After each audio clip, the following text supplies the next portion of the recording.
Good morning, crime community. I'm continuing to read about Emma Barrett Browning. This is called How to Desire. Elizabeth is learning how to desire for her husband. While we two sate together, learned that night, so close my very garments crept and thrilled with strange electric life. Monumental limestone harbor walls bleach in the October sun. They look lichened through probably those discolorations or branches and the marks of Renaissance chisels. Livoreno's Porto Medico has withstood the Ligurian Sea since the 16th century. Livorno or Leghorn and Elizabeth and her compatriots call it has long been Tuscany's only significant port. On October 1846, its odd long moles shivered arrival in the morning tide, among them the little group of English passengers disembarking by tender from the Genoa night steamer, seasick and faint after the stormy passage during which the engine broke down, but looking as miserable as possible.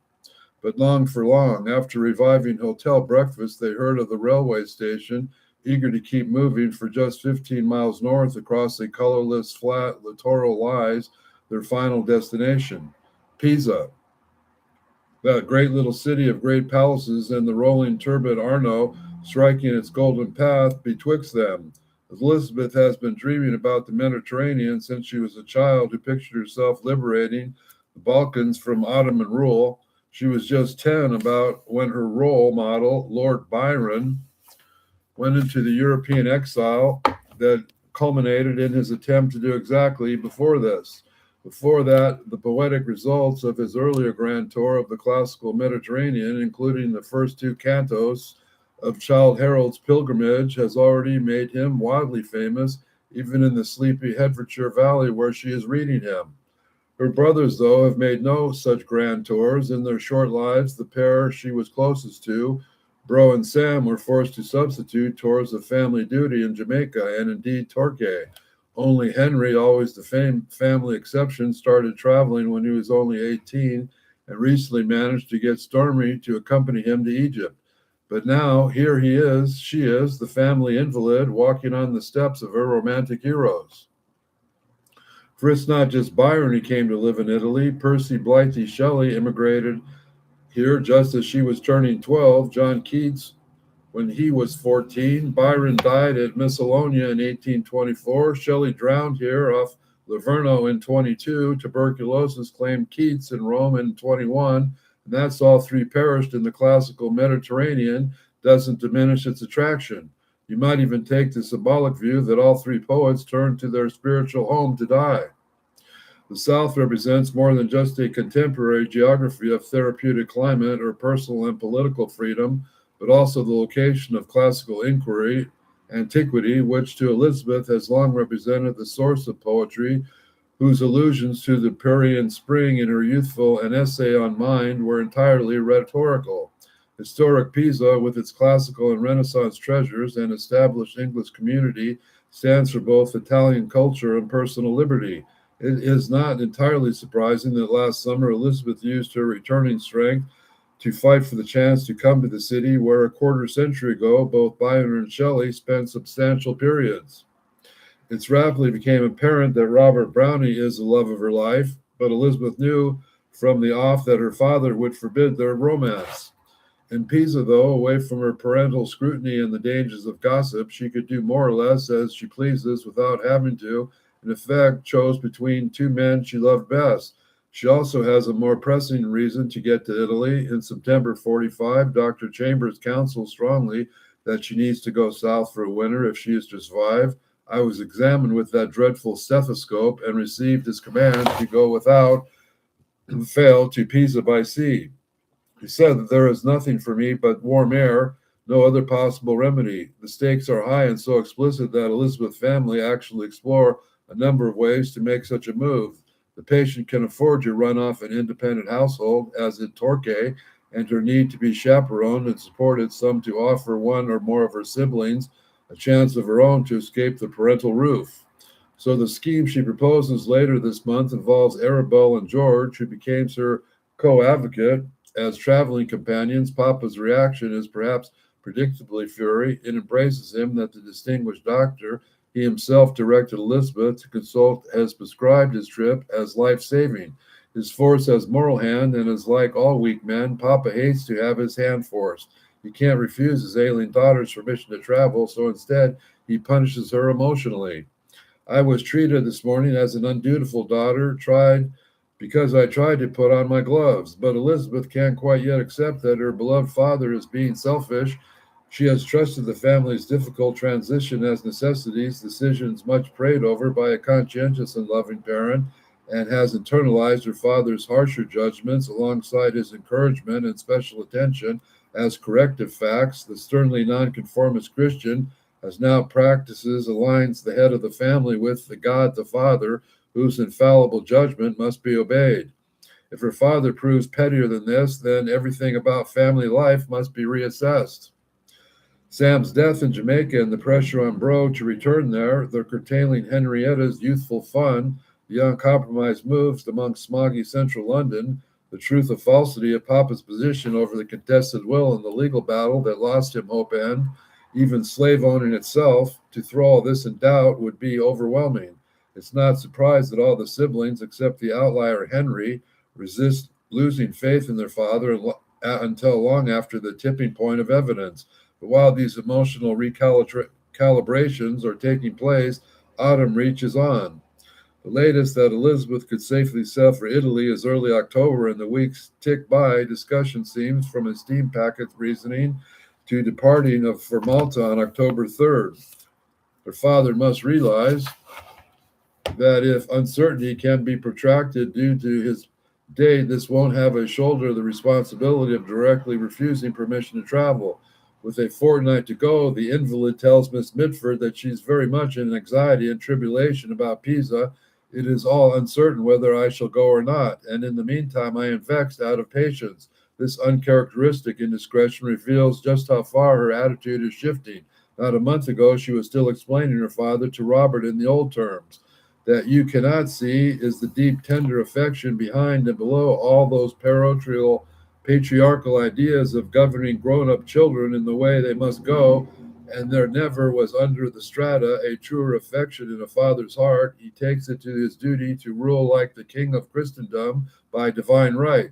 If Robert himself, of course, who is producing this shift, however great Elizabeth's reluctance to see through her father, her first disobedience, which just as in John Milton's Paradise Lost, is fallen in love, has quickly made a crack in the edifice of paternal authority.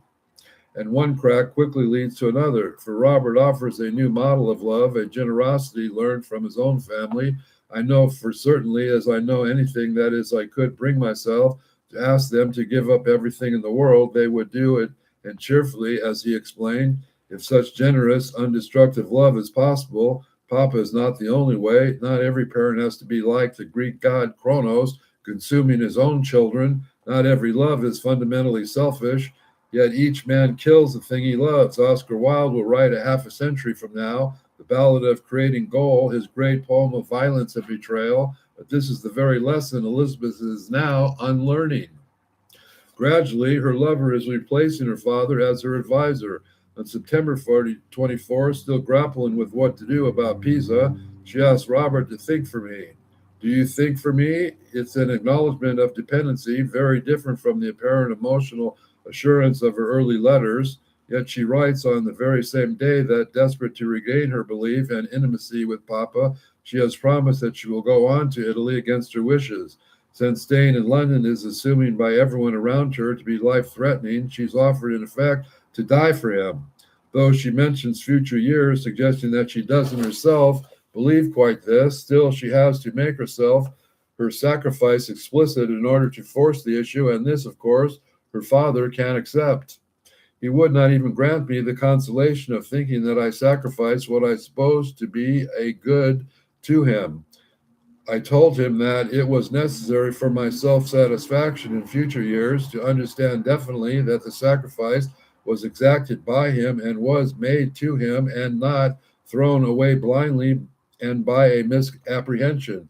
And he would not answer that. I might do my own way, he said. I had better do what I liked. For his part, he washed his hands of me altogether.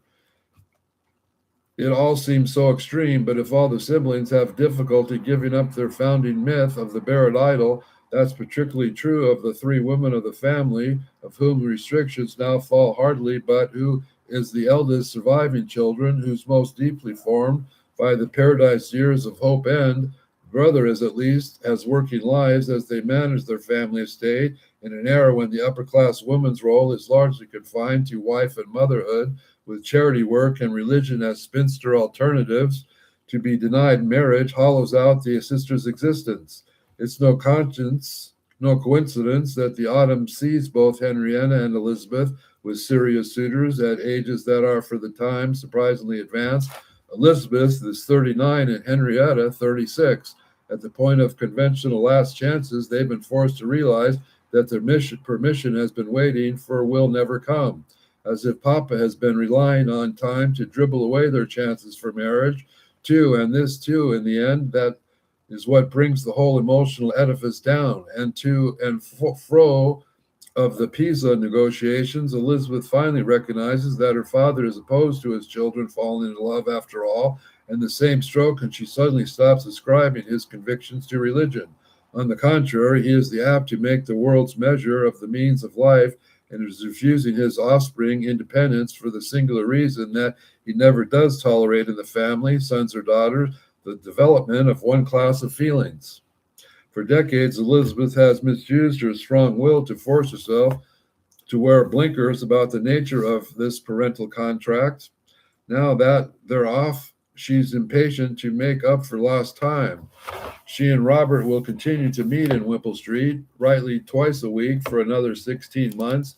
After that first May afternoon, he calls in the afternoon when her father and brother are at work, but the household's women, Wilson as well as Henrietta and Arabelle, can't miss how often he's visiting. It is a headlong rush into experience. 3 months after the first meeting marriage, the first subject, Robert recalls it once again being discussed. It's also the final subject, although Elizabeth hasn't yet accepted this. Still, this time she does acknowledge the proposition serious. And indeed, it must be.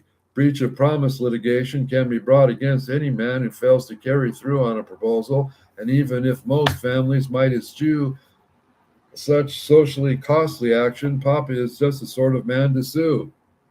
And the summer ends, she responds with a series of protests. First, she fears that Robert would tire of an invalid wife.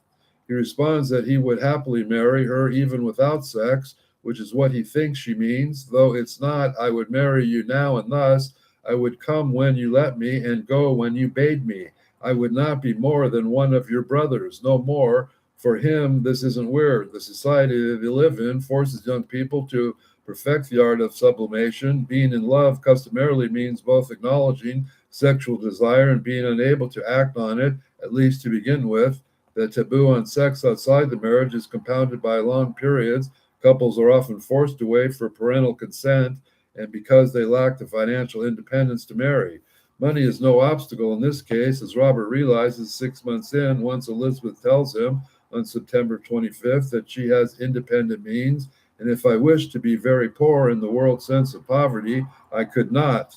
With 300 or 400 a year, of which no living will can dispose me, he responds, when you told me lately that you could never be poor, all my solicitude was at an end.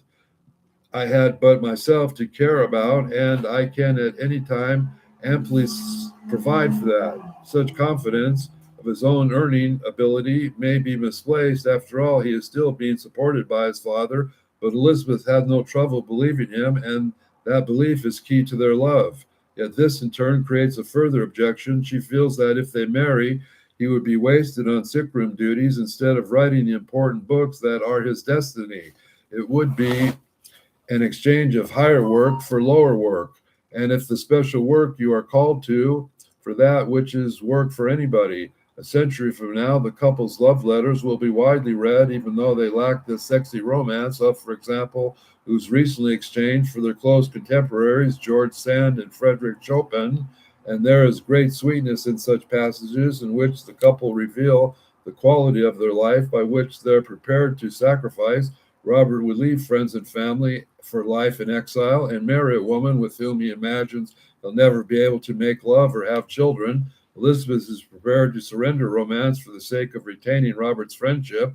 You must leave me. These thoughts of me, I mean, for we may be friends always, and ultimately, even as his company, if he needs to move abroad for his own health.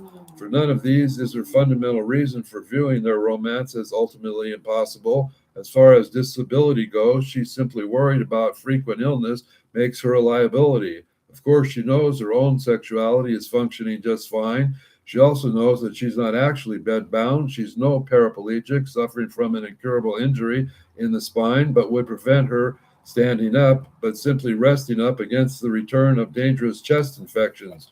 Her fear is more profound and profoundly superstitious. It survives even her new lesson in the beneficial effects of love.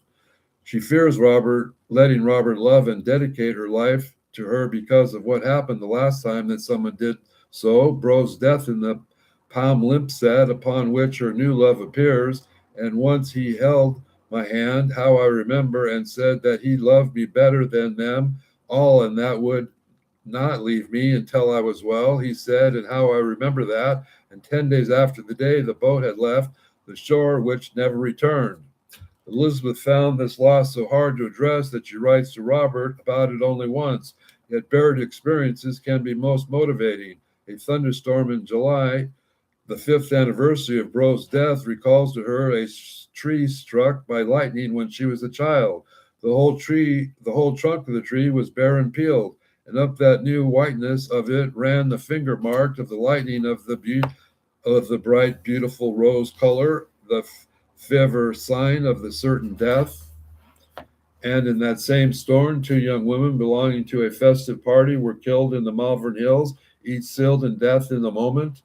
These images of death and transfiguration are the one level in simple confession that the well-known 39-year-old author remains terrified of thunder, and they're also a dispatch from the morbid territory of complex grief. It's not that Elizabeth conscientiously conflates Robert and Bro, who was in so many ways the partner of her early life, but her brother did prefigure her lover in a number of ways. Like Robert, he was younger than her, admittedly by just over a year to Robert's 6, but this difference would still have felt substantial during their shared childhood, especially as Bro was not only junior but less precocious. She believed in her brother's relatively unproven talents. Too, he has learned from the first intimacy how simultaneously to frame a young man in her soulmate and leave room for less actual achievement. It's a difficult trick to make more challenging now that she's a leading writer. Still, the imaginative ingenuity Elizabeth manages to return into a more successful partner by emphasizing their busy literary social life. Indeed, like many clever women, she spends a great deal of energy keeping herself tampered down. I had never a will in the common things of life, in one's mere pleasure of fantasies. One would rather be crossed and vexed a little than vex a person one loves, and it is possible to get used to the harness and run easily in it at last. And there is a wide side world to hide one's thoughts in, literature. While in things not exactly overt, I and all of us are apt to act sometimes in the limit of our meanings of acting, with shut doors and windows and no waiting for cognizance or permission. Disingenuous is it uses, in other words, and so it is that 1845's Italian plan appeals disingenuously, both because it doesn't commit her to marrying Robert and because she's able to convince herself that he's equally in need of curative stay in the South. Like her father, Elizabeth has internalized a Christianity that makes it hard for her to ask what she wants, but there as resemblance ends, she is far from being controlling. On the contrary, she's turning Robert into her next male authority figure. There's a natural inferiority of mind in women and of the intellect and history of art and genius, and testifies of this fact openly. I believe, woman, of all this in a mass, to have minds of quicker movement and less power and depth, and that we are under your feet because we cannot stand on our own, which is evidently untrue, especially in her case when it's embarrassing. But maybe this is how in the 19th century conservative heterosexuality works. Elizabeth needs to frame Robert as exceeding her in order to desire him. At the same time, though, she undermines her very paradigm of the mere fact of falling for a younger, less established man. It's a middle, a kind of moise foi. Elizabeth isn't lying to herself, but she has been conditioned to inauthenticity. Besides, a sheltered existence means that her ideas about masculinity are largely secondhand. Recent friendships with writing men have been largely epistolary, and there is only so much you can learn from younger brothers. Yet, this apparent contradiction at the heart of her love affair is the turning point of her psychic life. The later 20th century will invent the trope of the suffering woman poet, either choosing to flay herself into authenticity, as critics like Germaine Greer and Slipshod Sibyls have it, or else unable to escape from repeatedly growing over her psychic wounds instead of repairing them, as psychoanalytic literary critic Susan Calvert Adler insists in the compulsion to create. Elizabeth certainly pushes herself hard in her writing, in her physical survival, and in the past, she's kissed the rod, internalizing her adored father's authoritarianism as love and embracing herself before Boyd's cruelty. And she's outstripped their early love objects. Perhaps it's her good luck that they were each in their own way second rate. Had she met a great established male artist when she was younger, she would have ever brought herself to serve that bond.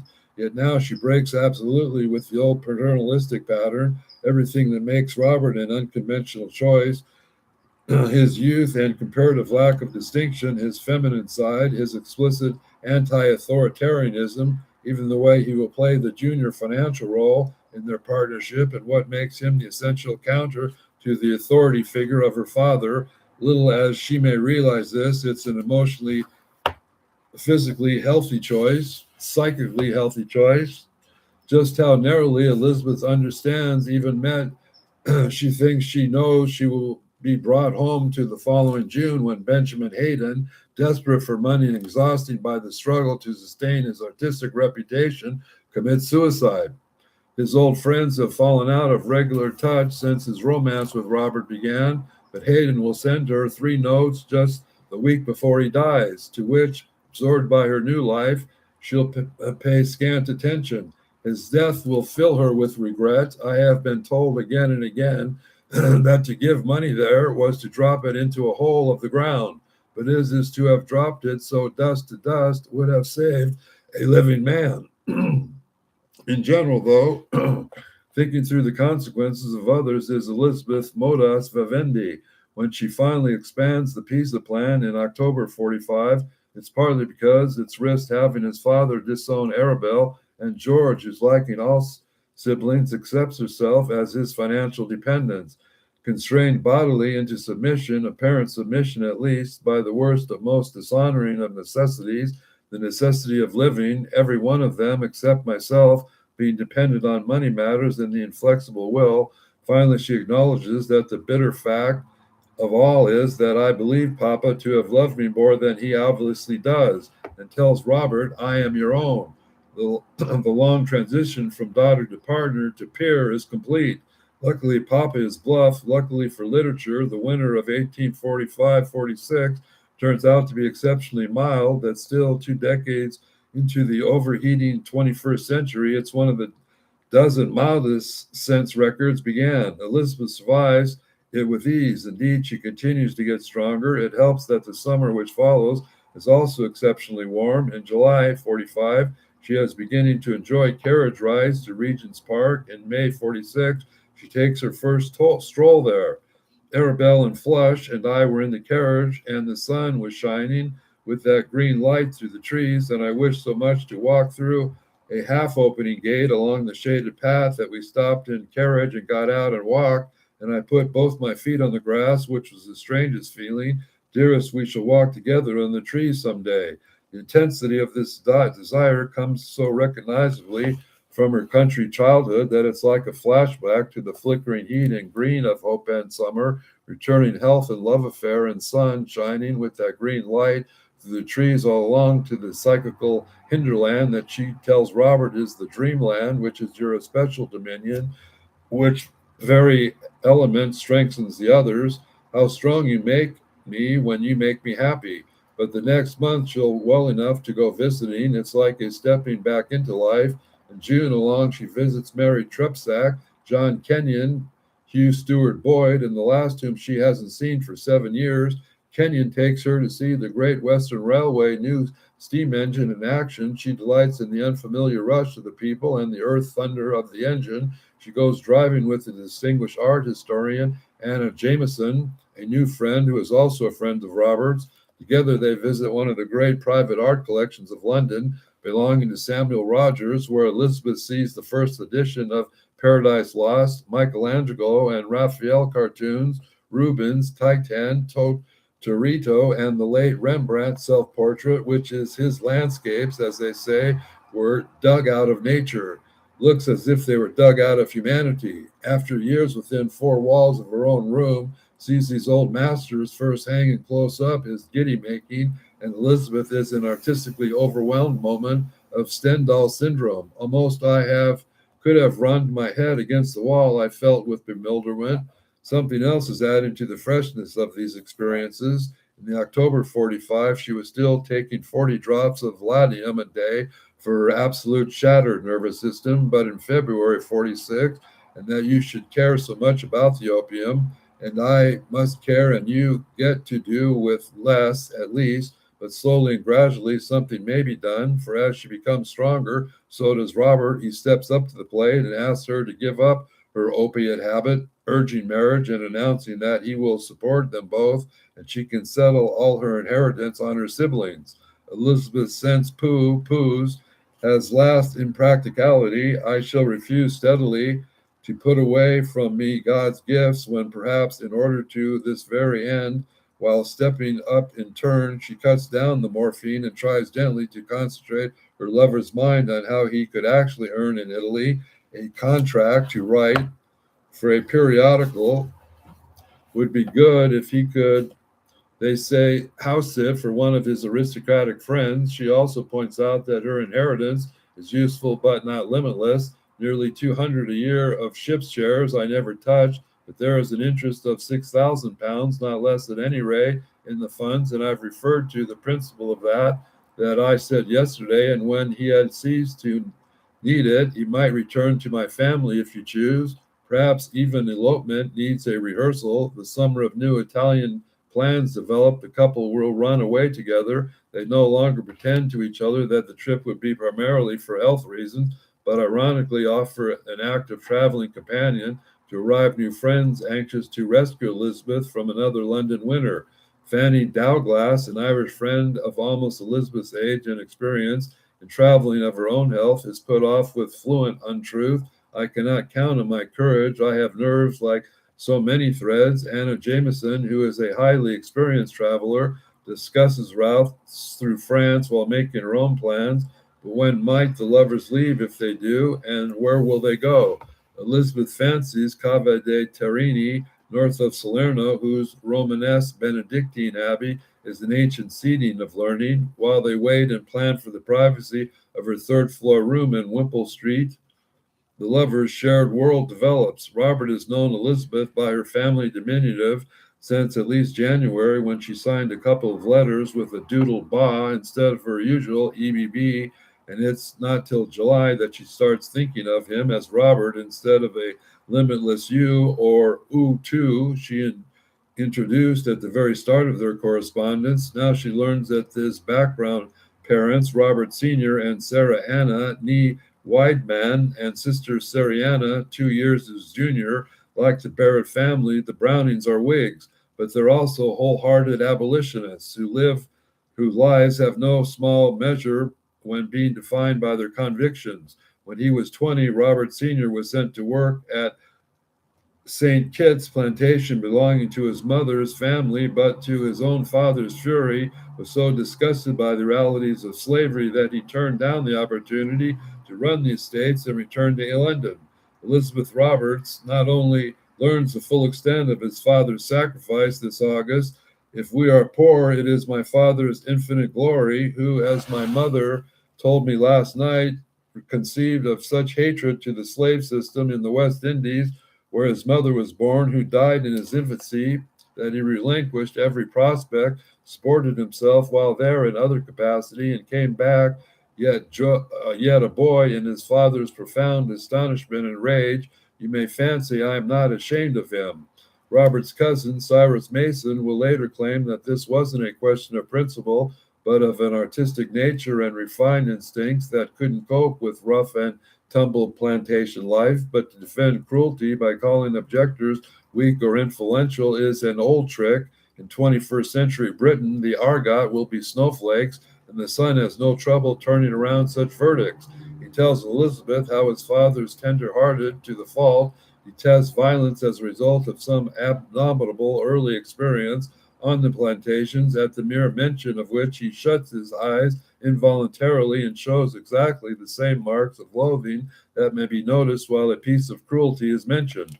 When Robert's grandfather, Rob Browning, can write his will in 1834, he lets Robert Sr. and Margaret, the children of his first marriage, just token sums of the ground that they have had by their uncle Tittle and Aunt Mill, much greater portion than can be left by any other dear children. It was Robert's senior maternal grandfather, the Reverend John Tittle, who owned the family plantation when he was a young man. Rob's will implied that he benefited from them after all, but there's no evidence corroborating that it was so conveniently assumed.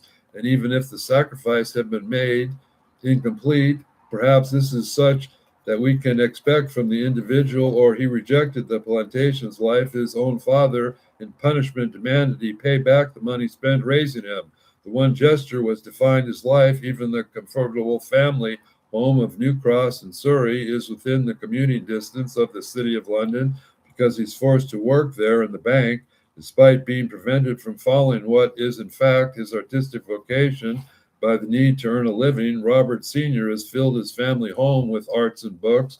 He will draw particularly satirical cartoons all his life, and he collects engravings and drawings, notably by William Hogarth, an artist from the Low Countries, and especially enjoys David Tenners the Younger, has a 6,000 volume literary treasure of his rare books collection, including first editions of Sir Thomas Browne's works, Ben Jonson's First Folio, John Milton's Paradise Regained, and poems in several occasions. Thomas More's Utopia and the demonstrating genuine intellectual eclecticism of the nonconformist household, Econ Bastillike, the Book of Meditations, supposedly written by Charles I during his final imprisonment. Although this reveals a creative, wide-ranging mind must have been at least partly formed by his school days at Chestnut, where he befriended John Kenyon, later Elizabeth, and Robert's dear Mr. Kenyon, with whom we began. But his son is largely home-educated, brought up on his astonishing library. Like Elizabeth, Robert has been thoroughly encouraged by both parents. His artistic mother, Sarah Anna, is an accomplished pianist and a creator of beautiful gardens. His German ship-owning father met and married her mother in Dundee. His northern background empowers the family's nonconformism, and Sarah Anna is devout, yet life-loving rather than austere. She altogether less fundamentalist than many of her fellow worshippers at New York Chapel. She also offers a template for Robert's relationship with women 6 years older than himself. Elizabeth's mother has 4 older than her father. Her sister Henrietta is also 4 years older than the man she's fallen out for, and Robert's mother is a full decade years older than his father. When they married in 1811, she was 38, the same age Elizabeth is when she starts writing to her and gave birth to the poet, her first child, at just a month shy of her 14th birthday. Her age is probably the reason Robert's parents stopped at just 2 children. Perhaps it is also what makes her family view her as frail, even though she seems to suffer no underlying condition and will live to 76. Nevertheless, Robert learns early on an associate femininity with fragility and with the beauty of an older woman. To some extent, he even identifies with this principle, sharing his mother's susceptibility to migraine, something his early letters to Elizabeth harp in on somewhat. Indeed, in April 1845, Elizabeth feels constrained to defend him from Miss Mitford's accusation of silver forkism and to argue for the masculinity of his intellect. With all his darkness and charades of light, he is a very masculine writer and thinks and is as remote as possible from Balzac's type of the feminilite in doing so, supplying the very term her friend will later use to abuse him. Elizabeth has become more forceful in general. By April 1846, after more than a year of Browning's idealism, she understands the British Empire as a violent aberration. In horrifying loss of life in the First Sikh War, including the previous month by the Battle of Sobradon, which killed 320 Brits but 10,000 Sikhs. However, shows her constantly the empire subjugates rather than civilizes. She takes this insight and runs.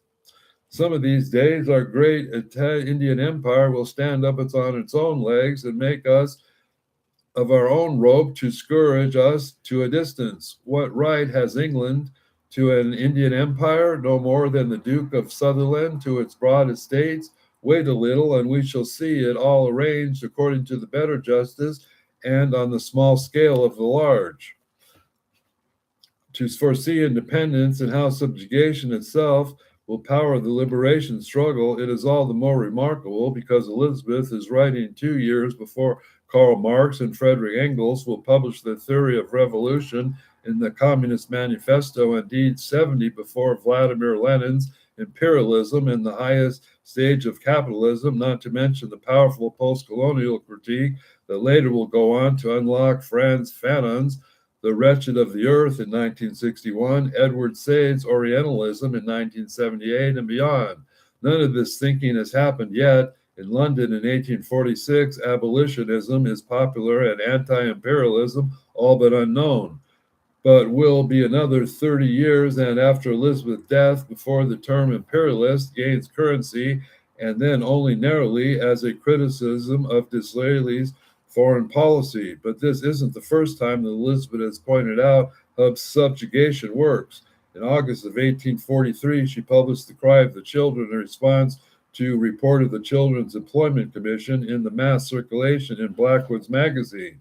Will you stand to move the world on a child's heart, stifle down with a mailed heel its palpitation, and tread onward on your throne amid the smart and blood splashes upward, O gold heaper? Here too she pictures oppression rebounding to the oppressor.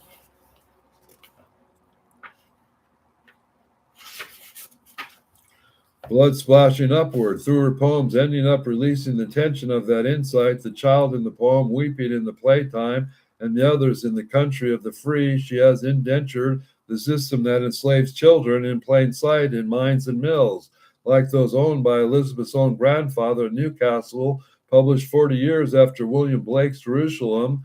The Cry of the Children is less visionary and more political about the actual workings of Britain's dark satanic mills. It's much explicit the links between child labor, child morality, lacks of education, hopelessness, and the mark of unchecked laissez-faire capitalism.